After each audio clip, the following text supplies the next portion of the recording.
Não obstante, desde que, e tal como fica depois evidente, é sua intenção perturbar essa fé, podemos perguntar-lhe por que, na realidade, está publicando sua obra? Ademais, em outra passagem, admite que pode ser perigoso, de fato muito perigoso, que alguém descubra que as pessoas não acreditam mais em Deus.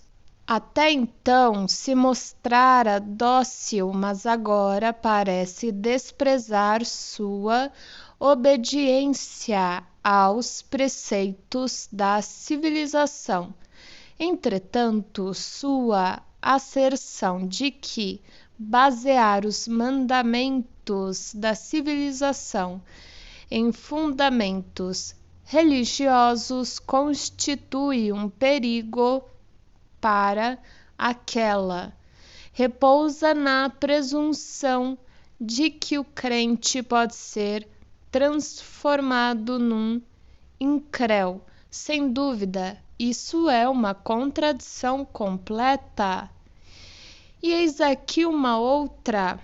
Por um lado, você admite que os homens não podem ser dirigidos por sua inteligência, que são governados por suas paixões e suas exigências instintuais.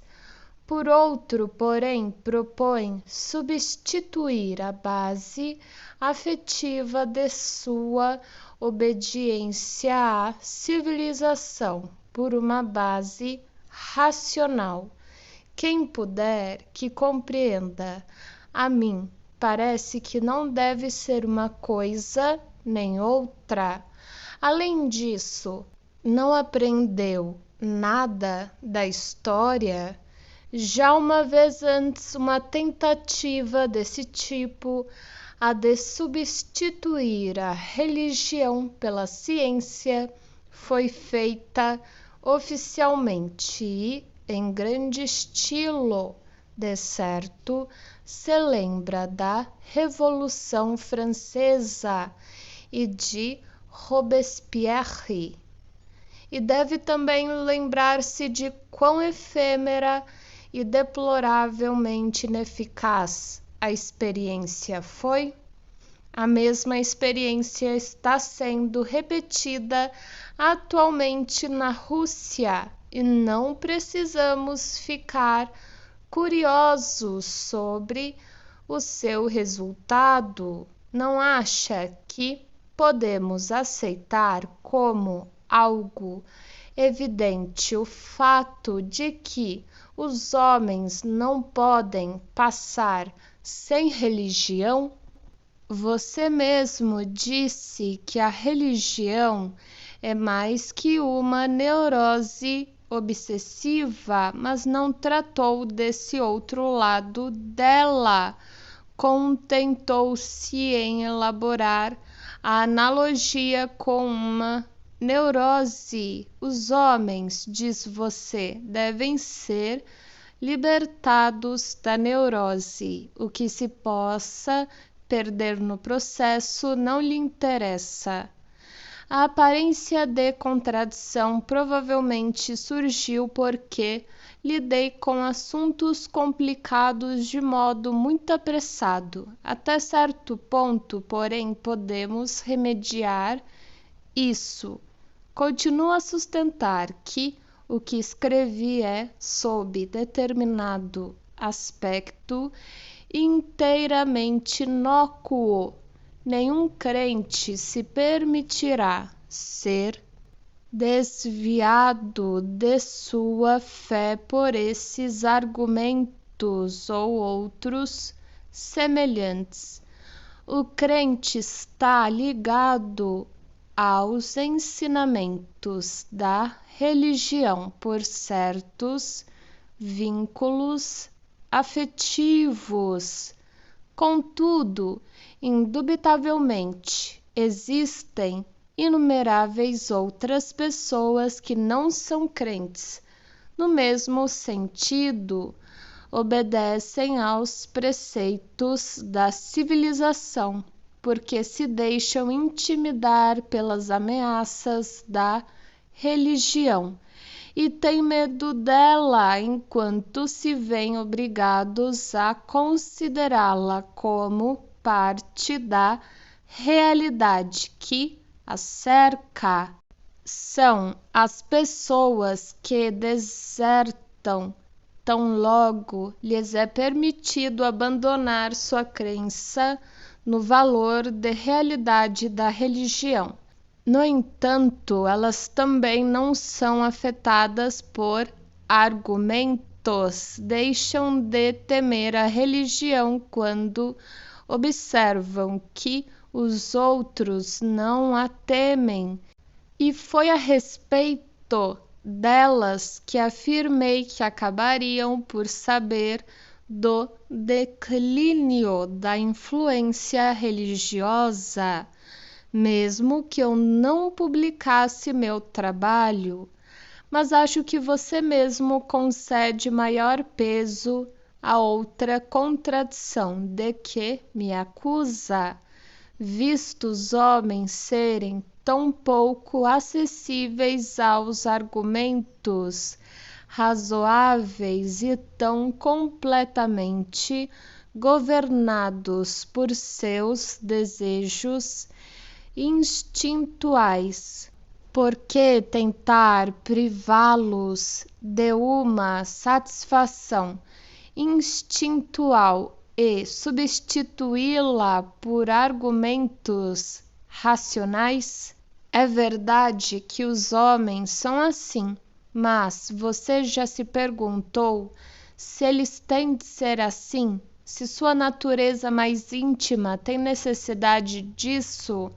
Pode um antropólogo fornecer o índice craniano de um povo cujo costume é deformar a cabeça das crianças, enrolando-as com ataduras desde os primeiros anos? Pense no deprimente contraste entre a inteligência radiante de uma criança sadia e os débeis poderes intelectuais do adulto médio.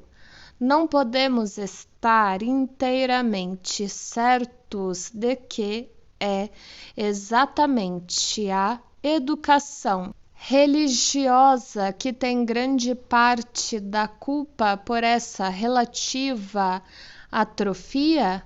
Penso que seria necessário muito tempo para que uma criança que não fosse influenciada começasse a se preocupar com Deus e com as coisas do outro mundo. Talvez seus pensamentos sobre esses assuntos tomassem então os mesmos caminhos que os de seus antepassados, mas não esperamos por um desenvolvimento desse tipo. Introduzimo-la às doutrinas da religião numa idade em que nem está interessada nelas nem é capaz de apreender sua significação. Não é verdade que os dois principais pontos do programa de educação infantil atualmente consistem no retardamento do desenvolvimento sexual e na influência religiosa prematura?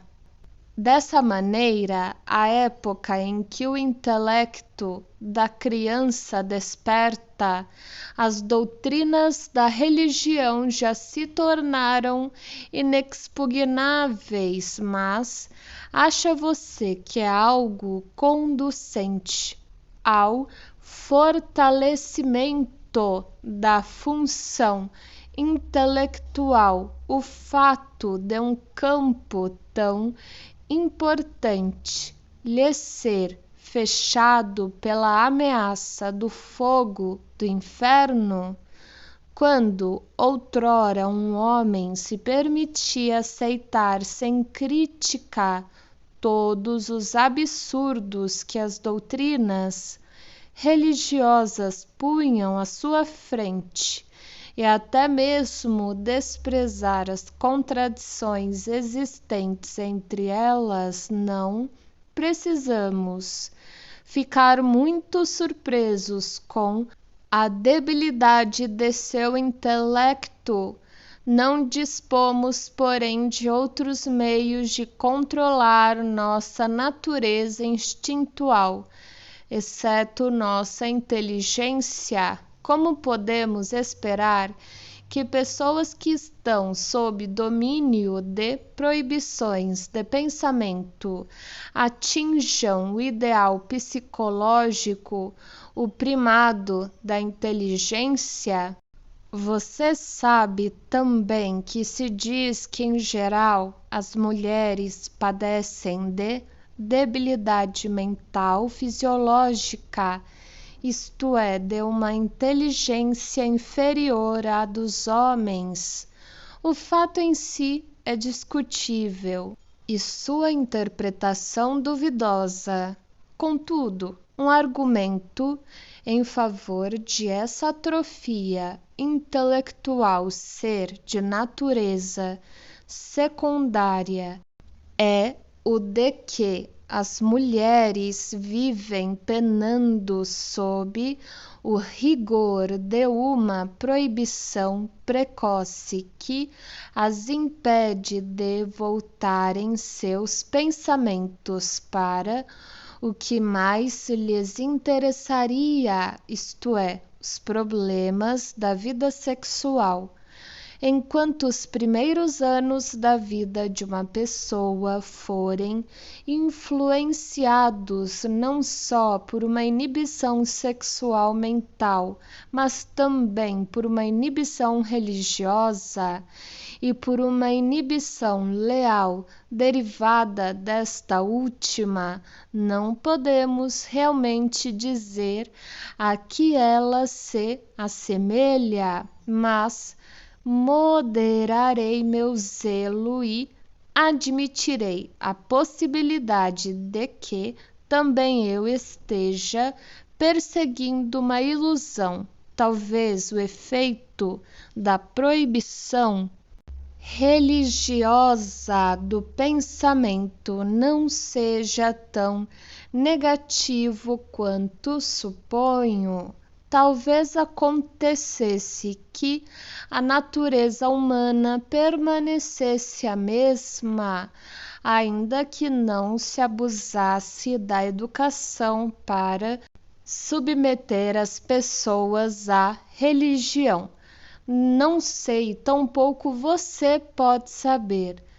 Não são apenas os grandes problemas da vida que atualmente parecem insolúveis, muitas questões menores também são difíceis de responder, mas você tem de admitir que aqui estamos justificados em ter esperanças no futuro, a de que talvez exista ainda a ser desenterrado um tesouro capaz de enriquecer a civilização e de que vale a pena fazer a experiência de uma educação não religiosa. Se ela se mostrar insatisfatória, estou pronto a abandonar a reforma e voltar a meu juízo anterior, puramente descritivo, de que o homem é uma criatura de inteligência débil, governada por seus desejos instintuais. Sobre outro ponto, concordo irrestritamente com você. Sem dúvida, é insensato começar a tentar eliminar a religião pela força e de um só golpe. Acima de tudo, porque isso seria irrealizável. o crente não permitirá que sua crença lhe seja arrancada, quer por argumentos, quer por proibições. E mesmo que isso acontecesse com alguns, seria crueldade. Um homem que passou dezenas de anos tomando pílulas soporíferas evidentemente fica incapaz de dormir se lhe tiram sua pílula, que o efeito das consolações religiosas pode ser assemelhado ao de um narcótico. É fato bem ilustrado pelo que está acontecendo nos Estados Unidos. Lá estão tentando agora, travessão, claro que sob a influência de um domínio feminista, travessão, privar o povo de todos os estimulantes, intoxicantes e outras substâncias produtoras de prazer, e, em vez delas, a título de compensação, empanturram-no de devoção. Trata-se de outro experimento sobre cujo resultado não precisamos sentir-nos curiosos. Assim tenho de contradizê-lo quando prossegue, argumentando que os homens são completamente incapazes de passar sem a consolação da ilusão religiosa, que sem ela não poderiam suportar as dificuldades da vida e as crueldades da realidade. Isso é certamente verdade quanto aos homens em que se instilou o doce ou agridoce veneno desde a infância. Mas e os outros, os que foram mais sensatamente criados, os que não padecem da neurose, talvez não precisem de algo intoxicante para amortecê-la? Encontrar-se-ão, é verdade, numa situação difícil. Terão de admitir para si mesmos toda a extensão de seu desamparo e insignificância na maquinaria do universo. Não podem mais ser o centro da criação, o objeto de eterno cuidado por parte de uma providência beneficente. Estarão na mesma posição de uma criança que abandonou a casa paterna, onde se achava tão bem instalada e tão confortável. Mas não há dúvida de que o infantilismo está destinado a ser superado. Os homens não podem permanecer crianças para sempre, têm de por fim sair para a vida hostil. Podemos chamar isso de educação para a realidade. Precisarei confessar-lhe que o único propósito de meu livro é indicar a necessidade desse passo à frente? Você tem medo, provavelmente, de que não resistam a tão duro teste? Bem, pelo menos tenhamos esperança de que resistam. Já é alguma coisa. De qualquer modo, alguém saber que está entregue a seus próprios recursos aprende a fazer o emprego correto deles. E os homens não estão completamente sem assistência. Seu conhecimento científico lhes ensinou muito. desde os dias do dilúvio, e aumentará seu poder ainda mais. E quanto às grandes necessidades do destino, contra as quais não há remédio, aprenderão a suportá-las com resignação, de que lhes vale a miragem de amplos campos na lua, cujas colheitas ainda ninguém viu, como honestos arrendatários nesta terra aprenderão a cultivar seu terreno de tal modo que ele os sustente, afastando suas expectativas em relação a um outro mundo e concentrando todas as energias liberadas em sua vida na Terra, provavelmente conseguirão alcançar um estado de coisas em que a vida se tornará tolerável para todos e a civilização não mais será opressiva para ninguém. Então, como um de nossos companheiros de descrença poderão dizer sem pensar: Den Himmel überlassen wir den Engel und den Spatzen. Subtítulo 10. Isso soa esplêndido, uma raça de homens que renunciou a todas as ilusões e assim se tornou capaz de fazer tolerável sua existência na Terra. Entretanto, não posso partilhar de suas expectativas, e isso não por ser o obstinado reacionário por quem talvez me tome, não, mas por ser sensato. Parece que agora trocamos de papéis. Você surge como um entusiasta que permite ser arrebatado por ilusões e eu represento as reivindicações da razão, os direitos do ceticismo.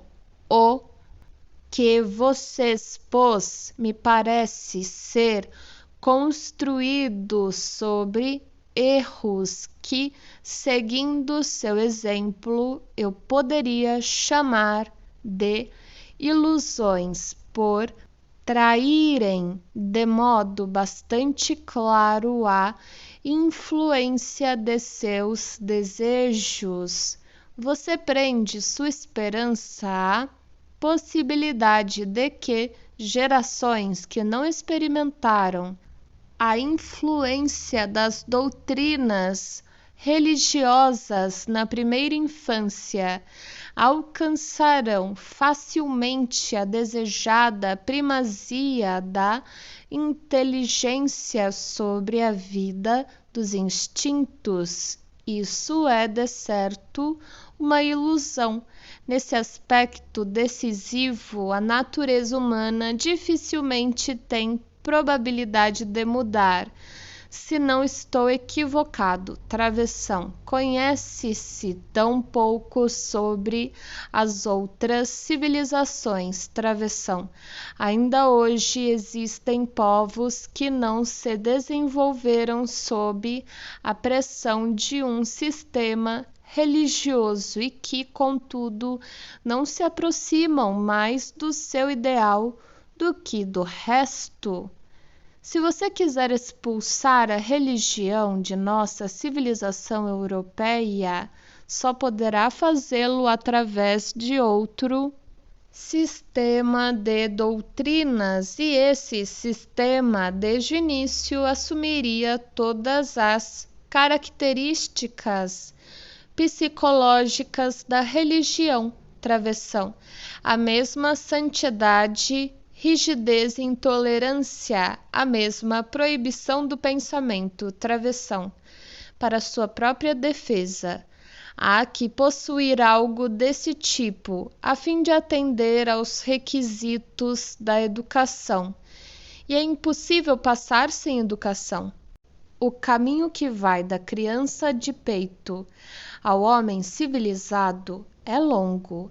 Não poucos jovens se desviariam dele e fracassariam no cumprimento de suas missões na vida, na época correta, se fossem deixados sem orientação quanto a seu próprio desenvolvimento.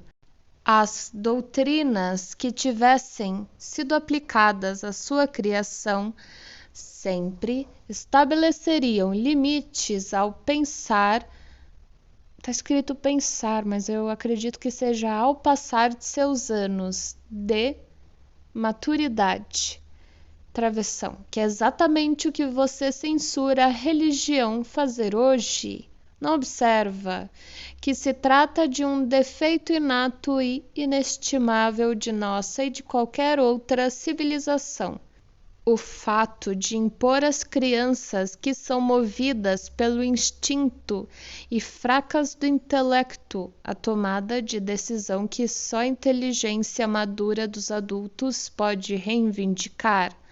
A civilização, porém, não pode operar de outro modo, de uma vez que o desenvolvimento, tão longo quanto as eras do gênero humano, está comprimido em uns poucos anos de infância, e é só através de forças emocionais que a criança pode ser induzida a se assenhorear da tarefa que lhe apresentam. Tais são, portanto, as perspectivas para sua primazia do intelecto. E você não deve ficar surpreso agora que eu me coloquei em favor da retenção do sistema doutrinal religioso como base da educação e da vida comunal do homem. Trata-se de um problema prático e não de uma questão de valor de realidade, já que para preservar nossa civilização não podemos adiar a influência sobre o indivíduo até que ele esteja maduro para a civilização. Abre parênteses. E ainda assim, muitos nunca estarão, fecha parênteses, já que somos obrigados a impor à criança em crescimento um sistema doutrinário que nela funcione como um axioma que não admita crítica. Parece-me que o sistema religioso é de longe o mais apropriado para esse fim. E o é, naturalmente, exatamente por causa de sua realização de desejo e seu poder consolatório, devido aos quais você reivindica identificá-lo como sendo ilusão. Diante da dificuldade de se descobrir qualquer coisa sobre a realidade, travessão, na verdade, da dúvida de saber se nos será possível realmente descobri-la, travessão, não devemos desprezar o fato de que também as necessidades humanas são uma realidade. E, na verdade, uma realidade importante, uma realidade que nos interessa especialmente de perto. Outra vantagem da doutrina religiosa, em minha opinião, reside numa de suas características a que você parece particularmente opor-se, pois permite um refinamento e sublimação das ideias que tornam possível para ela livrar-se da maioria dos resíduos oriundos dos pensamentos primitivos e infantis. O que então sobra é um corpo de ideias que a ciência não mais contradiz e que é incapaz de refutar. Essas modificações da doutrina doutrina religiosa que você condenou como meias medidas e transigências tornam-lhe possível evitar a cisão entre as massas não instruídas e o pensador filosófico e preservar o vínculo comum entre eles tão importante para a salvaguarda da civilização. Com isso, não haveria necessidade de temer que os homens do povo descobrissem que as camadas superiores da sociedade não mais acreditam em Deus. Acho que agora lhe demonstrei que seus esforços se reduzem a uma tentativa de substituir uma ilusão já provada e emocionalmente valiosa por outra que não foi provada e não possui valor emocional. Não sou inacessível à sua crítica, sei como é difícil evitar ilusões. Talvez as esperanças que confessei também sejam de natureza ilusória. Aferro-me, porém, a uma distinção. À parte o fato de castigo algum ser imposto a quem não as partilha. Minhas ilusões não são como as religiosas incapazes de correção. Não possuem o caráter de um delírio. Se a experiência demonstrar travessão, não a mim, mas a outros depois de mim que pensem como eu, travessão, que estávamos enganados, abandonaremos nossas expectativas. Tome minha tentativa pelo que ela é.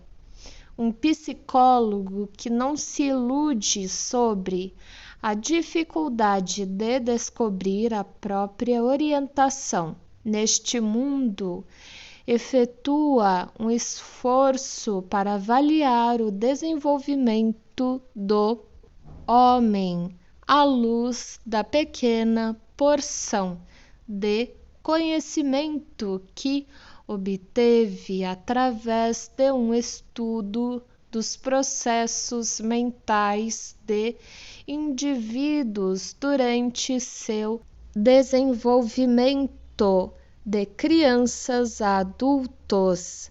A agir assim, põe-se a ele a ideia de que a religião é comparável a uma neurose da infância e é otimista bastante para imaginar que a humanidade superará essa fase neurótica, tal como muitas crianças evolvem de suas neuroses semelhantes. Essas descobertas derivadas da psicologia individual podem ser insuficientes e injustificada sua aplicação à raça humana e infundado otimismo o dele. Concedo-lhes todas essas incertezas, mas frequentemente não podemos impedir-nos de dizer o que pensamos e nos desculpamos disso com o fundamento de que só o dizemos pelo que vale. Aqui temos 2 pontos sobre os quais devo demorar-me um pouco mais.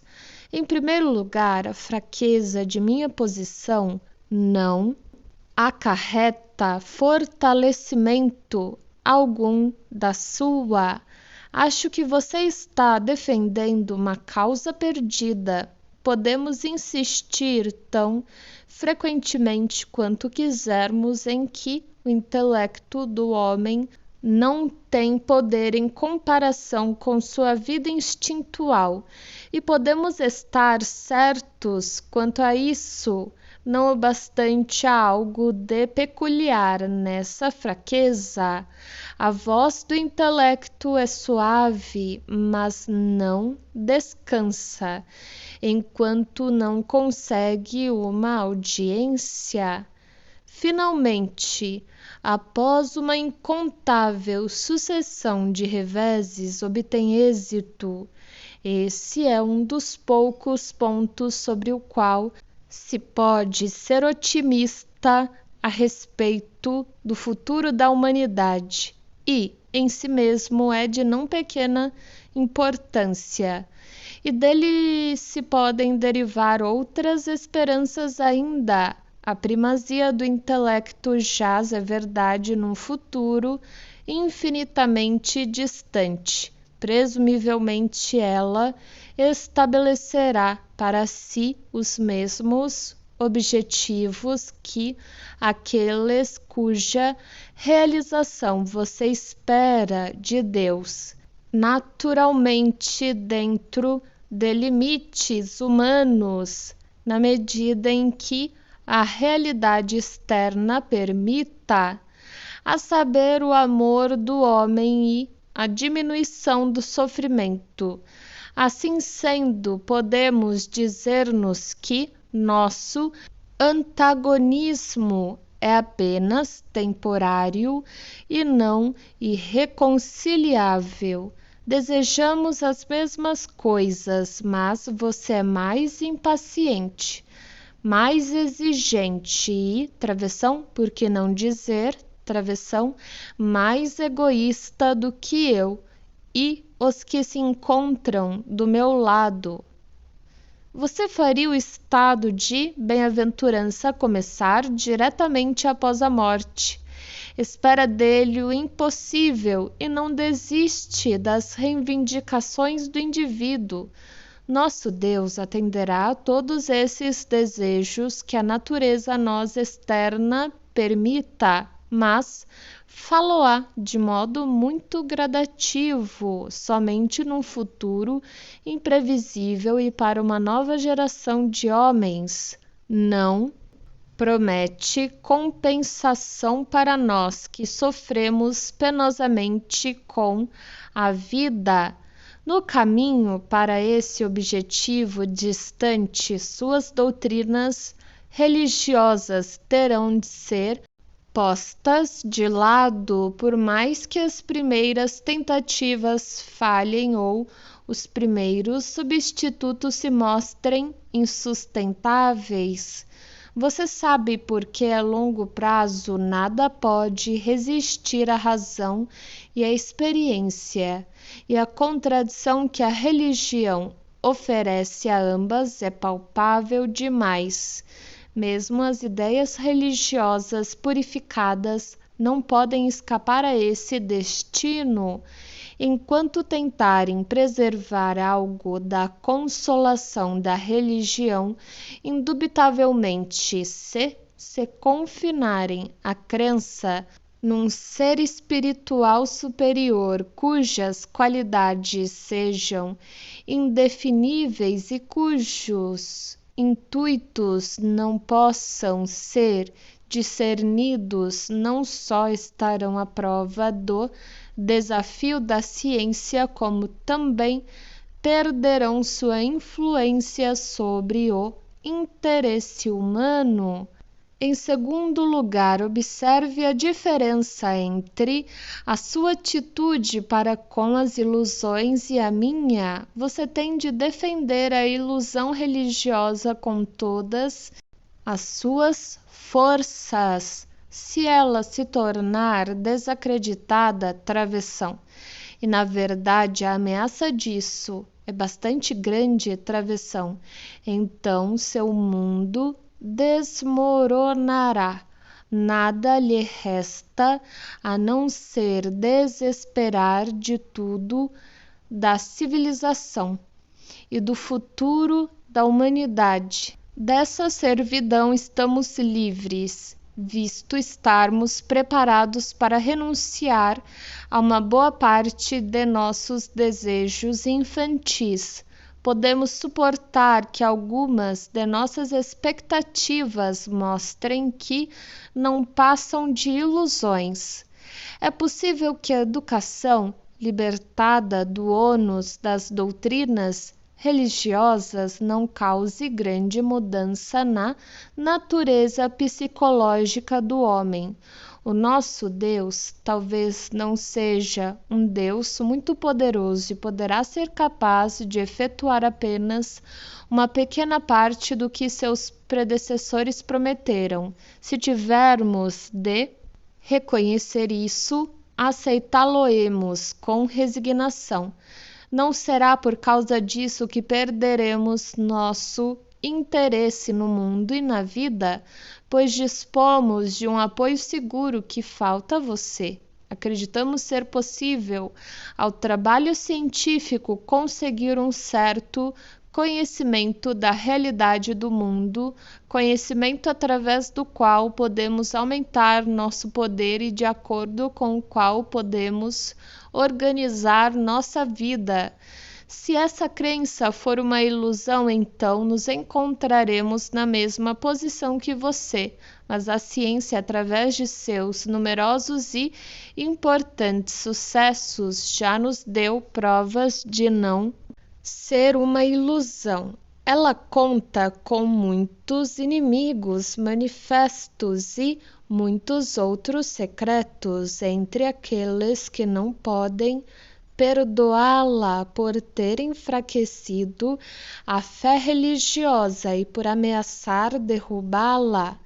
É censurada pela pequenez do que nos ensinou e pelo campo incomparavelmente maior que deixou na obscuridade. Nisso, porém, as pessoas se esquecem de quão jovem ela é, quão difíceis foram seus primórdios e quão infinitesimalmente pequeno foi o período de tempo que decorreu desde que o intelecto humano ficou suficientemente forte para as tarefas que ela estabeleceu. Não nos achamos todos nós em falta ao basear nossos julgamentos em períodos de tempo que são curtos demais?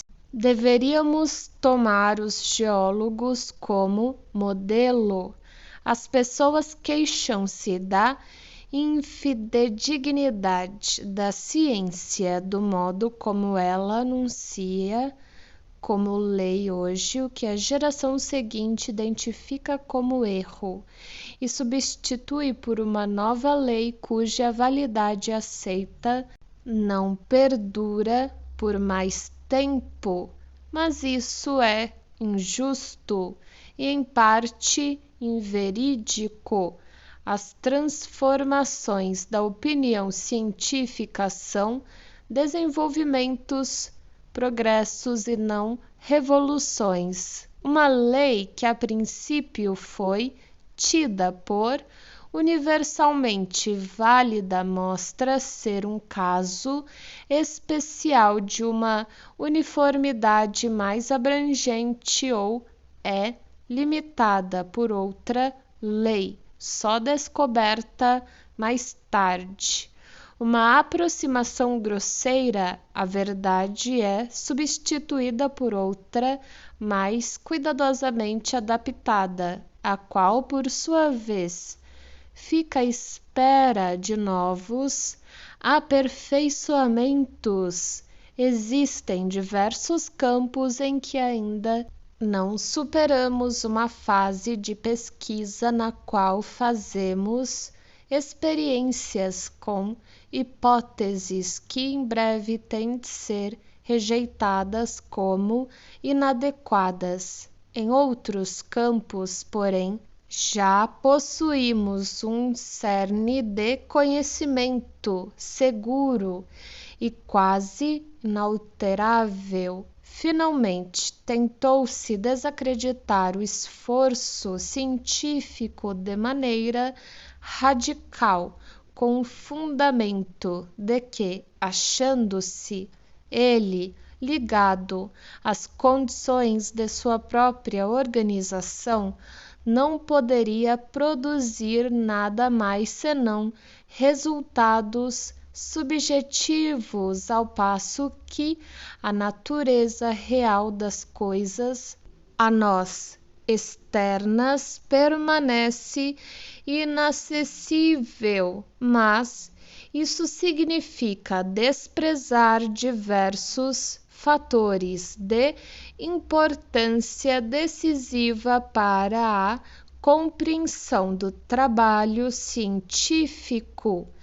Em primeiro lugar, nossa organização, travessão, isto é, nosso aparelho psíquico, desenvolveu-se precisamente no esforço de explorar o mundo externo e, portanto, teria de ter concebido em sua estrutura um certo grau de utilitarismo. Em segundo lugar, ela própria é parte constituinte do mundo que nos dispusemos a investigar e admite prontamente tal investigação.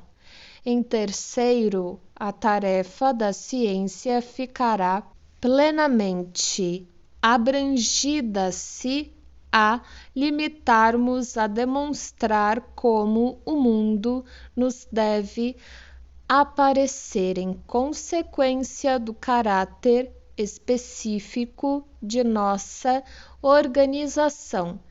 Em quarto, as descobertas supremas da ciência, precisamente por causa do modo pelo qual foram alcançadas, são determinadas não apenas por nossa organização, mas pelas coisas que influenciaram essa organização. Finalmente, o problema da natureza do mundo, sem levar em consideração nosso aparelho psíquico perceptivo, não passa de uma abstração vazia, despida de interesse prático. Não, nossa ciência não é uma ilusão.